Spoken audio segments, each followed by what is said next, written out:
赵岩众生回开奖日，手握30亿奖金，却面临兄弟反目。他深知前世悲剧根源是人性贪婪与信任崩塌的必然结果。田茂生带着5块钱前来合买，看似情深意重，实则暗藏杀机。这并非简单的金钱纠纷，而是20年友情在利益面前的脆弱测试。赵岩选择百倍下注，独自截胡，瞬间将兄弟情推向决裂边缘。这种极端操作既为复仇埋下伏笔，也彻底打破了原有平衡法则。田茂生拿着5块钱凑过来想分润，赵岩却直接拒之门外。兄弟情在巨额利益前瞬间崩塌，这是时代洪流下人性的真实写照。前世他因嫉妒落井下石，如今重生后只谈钱不谈义，太现实了。并非如此冷酷，而是用百倍注彻底切断退路，逼对方看清贪婪代价。周围邻居议论纷纷，有人嘲笑赵岩疯了，也有人羡慕其胆量。舆论环境本就浮躁，小人物渴望一夜暴富，却不懂风险隔离的道理。田茂生被拒后当晚就疯了，到处借钱想凑钱买住。这不是冲动，是绝望。他以为兄弟变脸只是闹别扭，赵岩却提前转移资产，连彩票店都换了新老板。编剧这里处理得很妙，用物理隔离彻底切断退路。说田茂生要倒霉了，舆论铺垫是必须的，让反派在道德上先输掉一局。太现实了，田茂生以为兄弟闹别扭，其实赵岩已换掉彩票店老板。他拼命借钱凑单，内心仍幻想昔日温情能挽回局面。周围邻居指指点点，觉得这钱来得太容易，必有后患。舆论风向开始逆转，道德高地被悄然夺走，让他心慌意乱。这段转折值得暂停回味。留白处，正是编剧留给观众的思考空间。赵岩为何不直接曝光奖金归属？很多观众觉得太隐忍了，这是为了坐实对方贪婪本质，给后续舆论反转留足铺垫空间。田茂生到处借钱买住的行为是否合理？他难道没想过后果吗？赌徒思维让他误以为运气能重来，却忽略了资产隔离的致命打击。换彩票店老板，这步棋太狠了，是不是有点不近人情？切断所有退路才是复仇的关键，让对手在绝望中彻底崩溃才解气。田茂生拿钱后立刻挥霍赌债缠身，赵岩却隐姓埋名布局商业版图。时代浪潮下，有人沉迷短期暴利，有人着眼长期资产增值，命运轨迹由此分叉。正是社会对暴富的盲目崇拜放大了贪婪，让他在道德高地上彻底崩塌。他拿着5块本金去兑奖，发现大奖早被截胡成30亿巨款，整个人瞬间崩溃。这种心理落差是人性贪婪的极致体现。他错把施舍当情谊，以为只要开口就能分到一杯羹，完全没想过对方早已布下天罗地网，准备让他一无所有。周围邻居都在议论他的惨状，说他从云端跌落泥潭太快了，连高利贷都开始上门逼债。剧本在这里埋下了深刻伏笔，田茂生此刻的疯狂不仅是赌徒心态作祟，更是对失去控制的本能恐惧。他试图用道德绑架挽回损失，却不知自己早已成为众矢之的。田茂生拿着3000万奖金却不敢花，怕被赵岩反咬一口。这心态转变极快，从兄弟变仇人只需一次利益切割。他转头就找刀疤哥借高利贷去赌，想翻本再抢回主动权。这是典型的赌徒心理，以为靠运气能弥补被断掉的退路。赵岩早已将资产转入离岸信托，剧本在此处展现了绝对的实力碾压，让反派彻底失去翻盘筹码。说田茂生注定要完蛋，没人敢再帮他说话。舆论压力已成实质伤害，他在道德层面已先输掉一局游戏。这操作看似绝情，实则高明。这是切断退路的物理隔离。剧本在此处埋下伏笔，道德高地一旦确立，反派的辩解便苍白无力。田茂生为何非要组饭局试探赵岩？他到底在怕什么？这是赌徒心态作祟，急于用旧情绑架新贵，却不知时代变了规则。周围邻居都在传风言风语，难道没人察觉不对劲吗？大众只看表面光鲜，根本不懂资产隔离背后的法律护城河有多深。田茂生这顿饭局请客到底想干嘛？他明明知道赵岩现在混得好，为何还要硬凑上来喝酒试探？难道只是为了面子撑场子吗？其实他心里清楚自己拿不出100亿身家，却还想用兄弟情分绑架对方。他害怕赵岩彻底翻脸后，自己那点3000万奖金会被舆论反噬，甚至被追查来源。所以他必须制造机会逼赵岩表态，试图用旧情勒索情感价值。赵岩早已构建起严密防火墙，根本不怕这点虚张声势的试探。饭局上田茂生非要逼赵岩表态，他到底在赌什么？这正是伏笔回收的关键时刻。前文他豪掷千金买豪车装样子，此刻不过是自欺欺人。这场饭局戏码看似炫耀，实则是试探。编剧安排的是否过于刻意？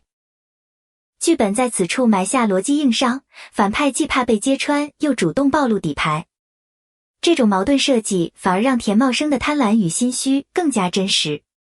既然知道赵岩已是大佬，为何还要去高档餐厅碰壁丢脸？正是这种明知不可为而为之的赌徒心态，才把剧情推向了高潮前的悬崖边缘，让后续的反杀更具爽感。他赌的是旧情能唤醒人心，却忘了时代背景已变。如今贫富差距拉大，底层生存逻辑彻底颠覆。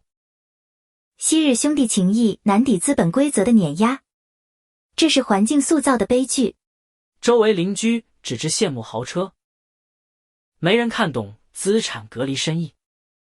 大众被表象迷惑，不懂法律护城河如何切割风险。饭局上田茂生拼命吹嘘自己豪掷千金，可眼神却总在瞟赵岩的车队。他并非真大方，妄图用金钱买回旧日掌控感。周围人都在羡慕那3000万得主，难道没人觉得这顿饭局透着诡异？田茂生带着死党设局请客，看似风光，实则想找回失落的地位。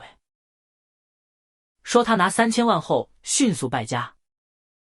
这场博弈本质是权力结构的崩塌与重构。昔日兄弟如今已是云泥之别，却不知赵岩早已通过资产隔离构建起法律铁壁。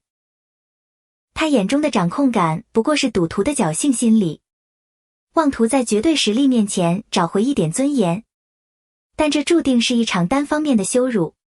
田茂生凑不出本金连借都找不到拉他一把的人吗？人心散了财路，觉贪婪蒙蔽双眼，让他幻想分羹，却不知退路已断。邻居们都在嘲笑他贪心不足蛇吞象，这舆论压力真不小啊。小人物不懂资产隔离的残酷道理，时代洪流下人性写照。剧本在此处揭露了阶层固化对命运的碾压，昔日兄弟因金钱反目，实则是时代洪流冲刷下价值观的崩塌。田茂生急着抵押豪宅换现金，心里到底怎么想的？表面是急需用钱翻本，实则是赌徒心态让他误以为能逆天改命。他明知高利贷凶险，把最后退路当成救命稻草，这种自我欺骗比没钱更可怕。舆论压力这么大，他还硬撑面子。这不仅是面子问题，更是身份认同的崩塌。曾经风光无限的老板，如今只能低声下气求人办事。周围人的冷眼让他既愤怒又自卑。这种心理落差正是人性在利益面前的真实写照。田茂生请客炫耀，却遭冷眼。这顿饭局背后藏着怎样的权力倒置？昔日兄弟如今地位悬殊，他试图用旧情拉拢人心，实则已失去话语权。这段饭局戏份安排看似简单，实则暗藏剧本逻辑的巧思与深意。编剧在此处并未直接展示冲突爆发，而是通过侧面描写赵岩的身份反差来制造爽感节奏。田茂生带着死党去高档餐厅炫耀，结果遭遇服务员怠慢。这细节处理得很有层次。这种请君入瓮的写法比正面撕破脸更具讽刺效果，既保全了主角体面，又狠狠打了反派耳光。邻居李哥拒绝作证的情节也很关键，直接切断了田茂生最后的翻盘希望。这不仅是剧情推进的需要，更是对人性冷漠与利益至上的深刻揭露，让故事走向高潮前奏。田茂生资精炼断裂，为何连个拉他一把的人都没有？时代洪流下，赌徒的贪婪彻底隔绝了人情冷暖，周围只剩嘲笑与冷漠。面对高利贷逼债，他是否还有翻身的机会？剧本在此处深刻揭示，当一个人失去诚信底线时，社会资源便自动切断与其的联系。这是阶层固化的残酷写照，并非无情无义，既想赖账保住身家，又怕断供惹祸上身。这种左右摇摆的懦弱，正是贪婪养成的病态心理。邻居在门口嘲讽，他却只能站岗等债主上门。这画面太讽刺了。当一个人把希望全押给运气时，现实就会加倍偿还。此刻他已失去翻身筹码，内心恐惧与侥幸交织，注定走向深渊。田茂生手里攥着儿子命脉，却不知赵岩早已布下天罗地网。他以为掌握绝对筹码就能逼宫成功，这权力结构早被主角用信托和舆论彻底重构了。此时博弈焦点从金钱转向生存权，反派误判形势，将勒索升级，实则正中圈套。当一方失去道德制高点时，任何威胁都是无效的空谈。赵岩团队早已录音取证，并联系海外骨髓库。田茂生那点把戏在绝对实力面前不堪一击。他拼命要那10亿现金和股权转让书，难道真以为没人能拦得住？周围围观群众纷纷倒戈，舆论瞬间反转成全民讨伐。他的孤立无援暴露得淋漓尽致。这种社会性死亡比高利贷更致命，彻底粉碎了他最后的幻想。田茂生跪地哀求赵岩施舍机会翻盘，这不仅是乞讨，更是赌徒对命运的绝望挣扎。周围邻居的冷眼和嘲讽让他彻底崩溃。舆论压力瞬间摧毁了他最后的心理防线。刀疤哥带人逼债，要求立刻还清高利贷。此时再想借钱已是痴人说梦，退路被物理切断，根本不可能拉他一把。编剧在此处精准展现了资本与人性博弈的残酷真相。田茂生众叛亲离。剧本揭示，当人失去诚信底线时，社会资源便自动切断联系。赵岩为何不拉一把？资产早已隔离转移，施舍只会助长贪婪。编剧借资本博弈揭示人性弱点，有些错误一旦铸成，金钱无法赎回尊严。田茂生跪求翻盘却无果，为何此时他已无路可退？因赵岩早已完成资产隔离与转移，旧日兄弟情分彻底崩塌成利益断层。刀疤哥逼债上门，是否意味着反派集团全面失控？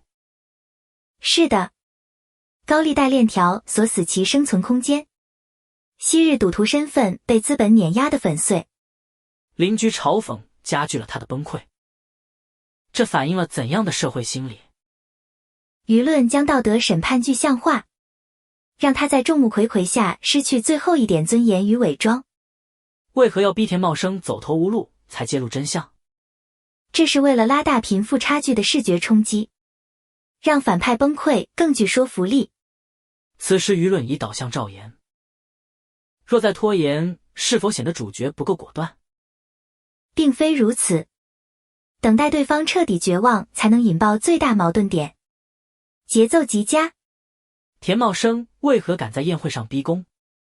这折射出小人物对财富认知的彻底偏差。时代洪流中，他们仍迷信旧规则。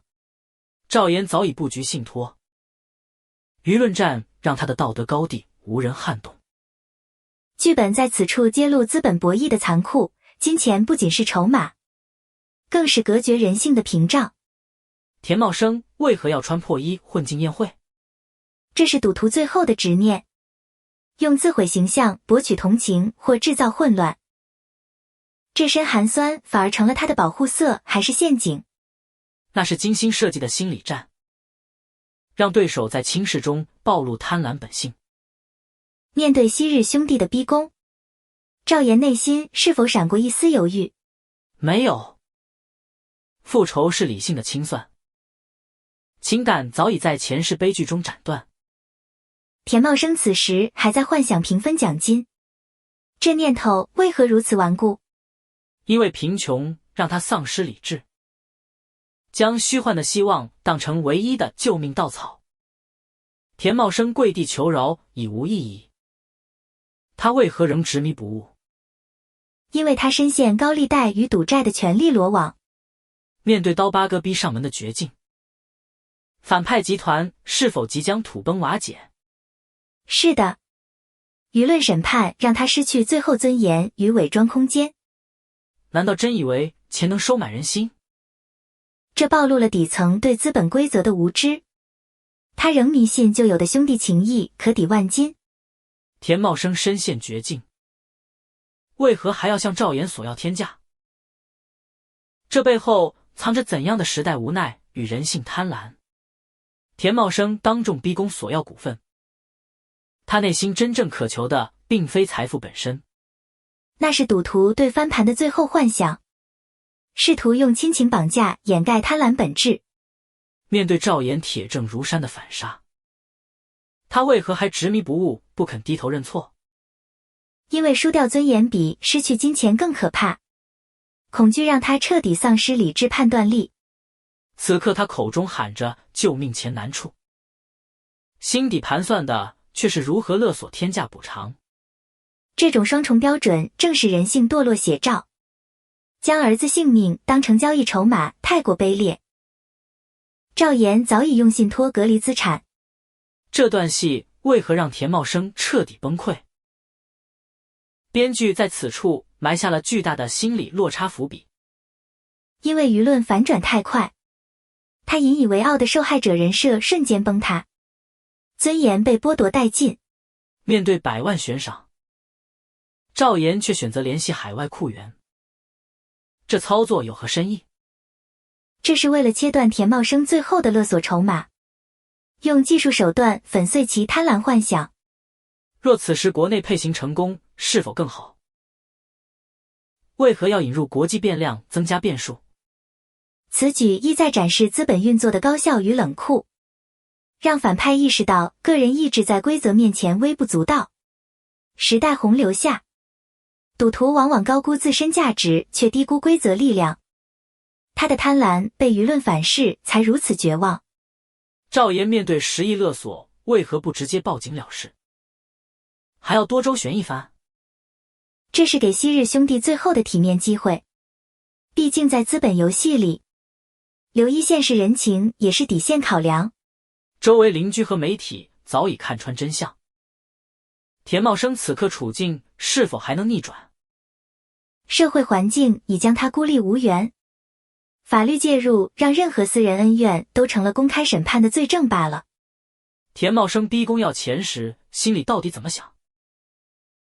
他真觉得赵岩还会认情分吗？表面嚣张，实则恐慌。他赌的是赵岩心软，却忘了资本规则早已隔绝人性温情。周围宾客都在看戏，这饭局对他而言还是最后的救命稻草，能抓住吗？那是绝路上的幻觉。高利贷逼债让他必须孤注一掷，哪怕被网暴也要搏一把翻盘机会。赵岩此时若妥协会怎样？绝不，他早已布局海外捐献方案，用冷静碾压贪婪，彻底粉碎对方不切实际的幻想。他以为只要咬死当年口头约定，就能从赵岩手里分走100亿蛋糕。这种赌徒心态让他高估了自己在对方心中的分量，却忘了规则早已改变。这不仅是兄弟情断的体现，更是权力结构的彻底倒置。这段高潮戏码为何设计得如此曲折？编剧想表达什么深意？这是典型的戏剧张力安排，用贪婪反衬人性底线，让勒索情节更具警示意义。